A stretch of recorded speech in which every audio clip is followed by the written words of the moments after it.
What's up, people? My name is MC, aka DJ Migraine, and today I'm doing an EDH deck tech on Bruna, Light of Alabaster. She's a blue white angel, costs 1 blue, 2 white, 3 colorless, is 5/5, has flying and vigilance. Her ability is whenever Bruna, Light of Alabaster attacks or blocks, you may attach to it any number of auras on the battlefield, and you may put onto the battlefield attached to it any number of aura cards that could enchant it from your graveyard and or hand.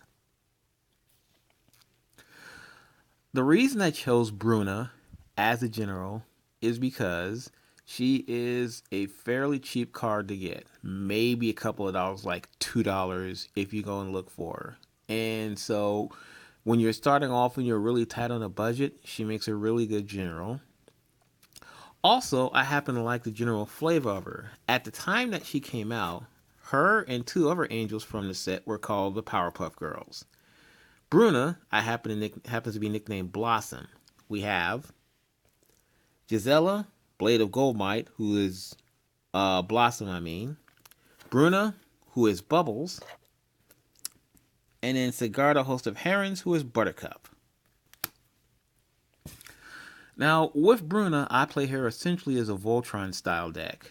So everything in here is geared to get her out and get her swinging and do general damage. So let's go ahead and go on and see what I put in the deck. So as far as lands go, I have an Evolving Wilds, a Reliquary Tower, a Terramorphic Expanse, Thespian Stage, which is actually really good.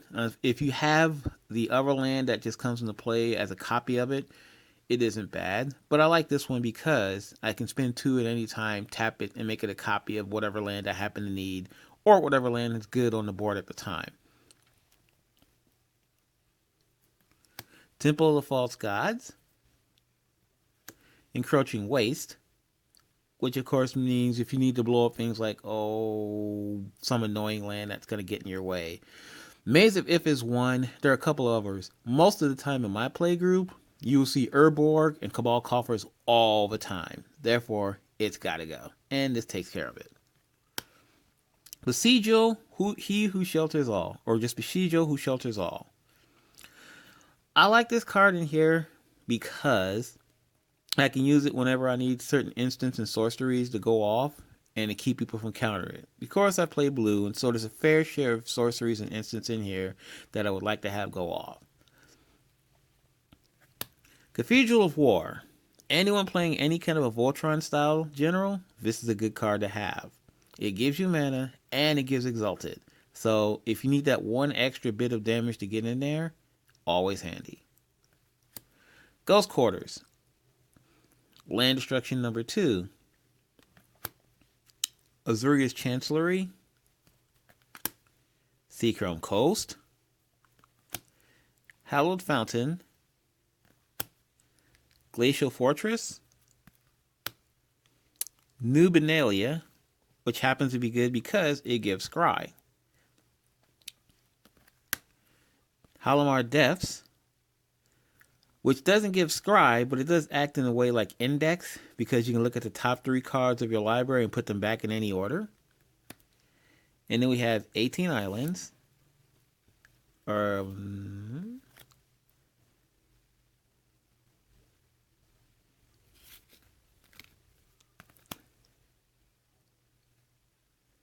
sorry, 12 Islands and 11 Plains.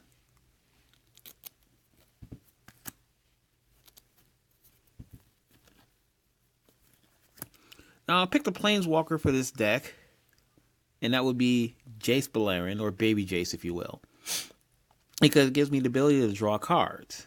Now, you could, if you wanted to add another Planeswalker, which I've thought about doing, primarily being a Johnny, just to give extra damage to Bubbles.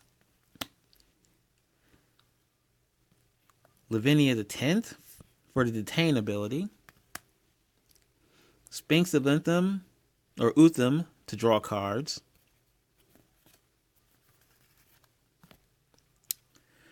Fiend Hunter, Grand Arbiter Augustus IV.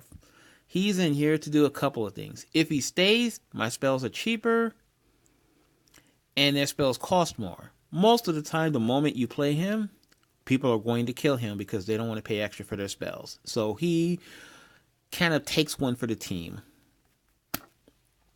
Archon of Justice, because if he dies, you get to exile something. Drogskull Reaver. He's actually useful because he gains life and he does have flying and first strike. And sometimes if Bubble isn't available, he'll get in there. Mesa Enchantress. Since I'm playing a lot of enchantments, drawing cards is a good thing. Consecrated Sphinx. Draw cards. Auramancer. So if any of my auras or enchantments get blown up, I can get them back. Seaborn Muse. Basically, Ghostly Prism that flies. Now we'll go into the auras that actually enchant Bruna. Celestial Mantle. Mammoth Umbra. Steel of the Godhead. Angelic Destiny. Righteous Authority. Indestructibility. Feldar Umbra. Spirit Mantle. Hyena Umbra. Ethereal Armor. Now, I also have other enchantments in here that do a couple of things. Just general global enchantments. Mind Unbound to draw cards. Blind Obedience to slow down aggro decks.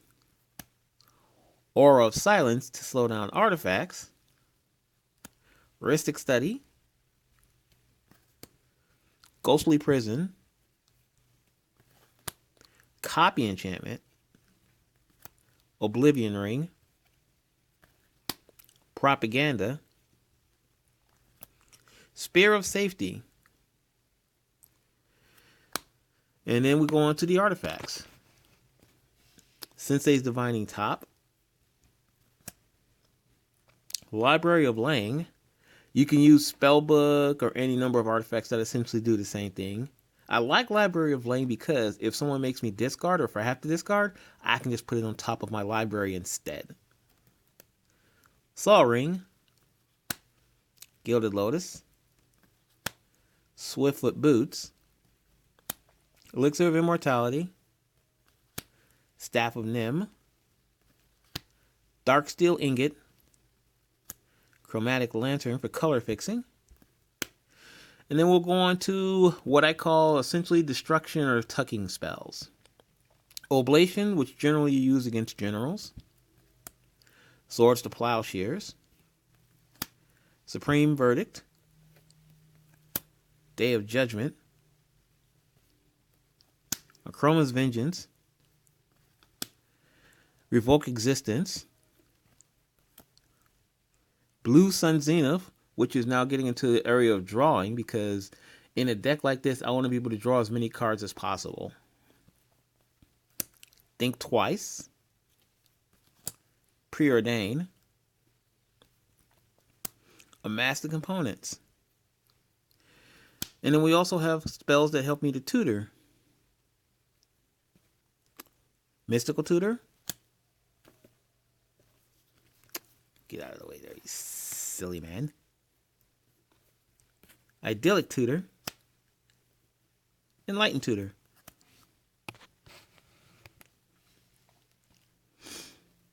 Brainstorm. 3 Dreams. And then we have your various sundry instance. Faith's Reward. Negate. Force of Will. Now you'll notice it's a gold border Force of Will. Since I don't play in actual EDH tournaments, most people don't mind.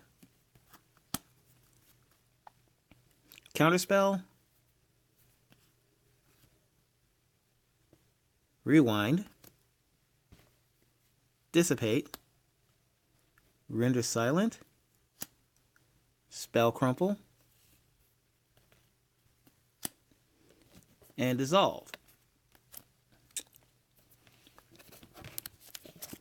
And the last one being Hindering Light.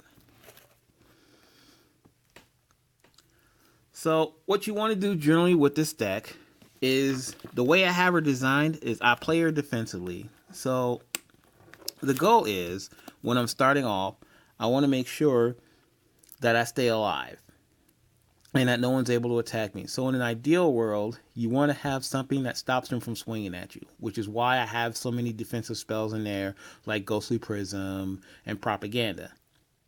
Eventually, what you want to do is draw enough cards until you get to the auras that you need.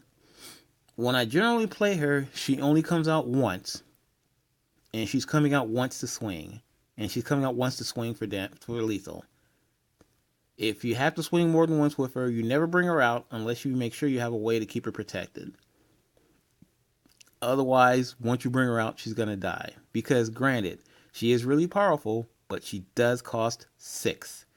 Therefore, bringing her out a second time can get expensive. So, there it is. That's my deck tech for Bruna Light of Alabaster. Hope you like it, and I hope it helps you guys out. Take care.